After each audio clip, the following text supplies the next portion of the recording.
Bismillahirrahmanirrahim. Assalamualaikum warahmatullahi ta'ala wabarakatuh. Allahumma salli ala Sayyidina Muhammad wa ala ali Muhammad.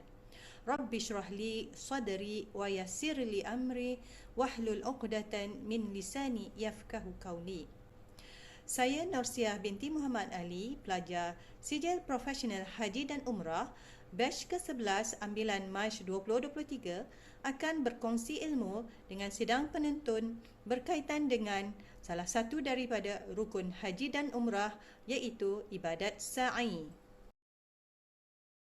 Sa'i adalah pergerakan ulang-alik daripada Safa ke Marwah sebanyak 7 kali dengan mematuhi syarat-syarat sah sa'i. Apakah pula syarat-syarat sah sa'i? Syarat yang pertama adalah melakukan sa'i apabila masuk waktu sa'i, dan masuk waktu sa'i pula adalah selepas kita selesai melakukan tawaf. Syarat yang kedua adalah bermula di Bukit Safa dan berakhir di Bukit Marwah. Yang ketiga pula, kita hendaklah memastikan semasa melakukan sa'i ianya dilakukan di kawasan di antara Bukit Safa dan Marwah. Dan yang keseterusnya, iaitu yang keempat, hendaklah yakin bahawa kita telah pun melakukan 7 pusingan yang lengkap.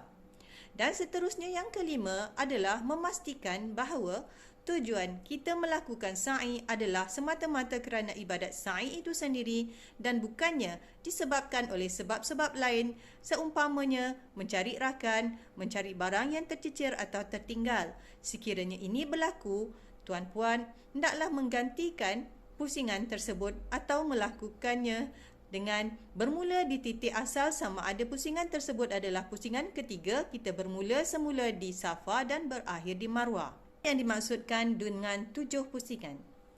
Bermula di Safa, pusingan pertama adalah pergerakan dari Safa menuju ke Marwah. Sementara pusingan kedua adalah daripada Marwah menuju ke Safa. Begitu juga dengan pusingan-pusingan yang genap, iaitu pusingan-pusingan 2, 4 dan 6 semuanya berakhir di Safa. Sementara pusingan-pusingan ganjil, iaitu pusingan yang pertama, pusingan ketiga, pusingan kelima dan ketujuh semuanya berakhir di Marwah. Apakah pula sunat-sunat ketika melakukan sa'i? Pertama, ianya hendaklah dilakukan berturut-turut selepas mengerjakan tawaf. Kedua, berniat untuk melakukan sa'i. Dan ketiga, berada di dalam keadaan wuduk sepanjang masa. Keempat adalah menghadap ke arah Kaabah dan melambai sambil berzikir setiap kali semasa berada di Bukit Safa atau di Bukit Marwah sebelum kita memulakan pusingan sa'i yang seterusnya. Amalan sunat yang seterusnya adalah melakukan ramal atau berlari-lari anak di kawasan yang mempunyai lampu berwarna hijau dan berdoa semasa melakukan larian tersebut, iaitu seperti doa yang dinyatakan di dalam slide berikut. Yang seterusnya adalah bagi jemaah lelaki disunatkan beriktibar, iaitu memakai kain ihram di bahagian atas dengan menjadikan bahu kanan terbuka. Dan seterusnya, sepanjang melakukan ibadah sa'i, kita perbanyakkan berzikir dan berdoa.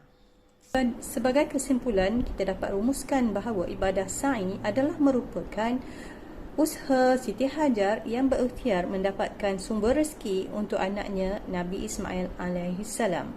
Setelah kehabisan bekalan yang dibawa, iaitu sebekas kurma dan sekantung air, Siti Hajar memerhati kawasan sekelilingnya sekiranya terdapat sumber air atau makanan, namun yang ada hanyalah tanah pasir yang kontang dan tandus. Melihatkan Nabi Ismail yang sudah kehausan, Siti Hajar berlari sehingga ke atas bukit untuk melihat sama ada terdapat sumber air atau kafilah yang lalu lalang. Ianya berulang-alik antara Bukit Safa dan Marwah sebanyak 7 kali. Tidak terdapat apa yang diharapkannya. Setelah 7 kali berulang-alik, Siti Hajar mula merasa penat dan akhirnya teringatkan anaknya Nabi Ismail, lalu pergi mendapatkan Nabi Ismail alaihissalam. Kegigihan dan usaha Siti Hajar dipandang oleh Allah Subhanahu wa taala, lalu Allah mengurniakan kepada beliau rahmat yang besar, iaitu air Zam-Zam yang terpancar keluar dari sisi Nabi Ismail alaihi salam, dan air Zam-Zam itu kekallah sehingga hari ini sebagai hadiah kepada seluruh umat Islam hadiri di Baitullah. Ketakwaan, kesabaran dan kegigihan Siti Hajar ini dipandang mulia oleh Allah, lalu mensyariatkan ianya sebagai salah satu rukun dalam melaksanakan ibadah haji dan umrah. Dalam ibadah ini, Allah menghendaki setiap hamba-Nya melakukan pengorbanan bagi meningkatkan darjah keimanan dan ketakwaan kepadanya.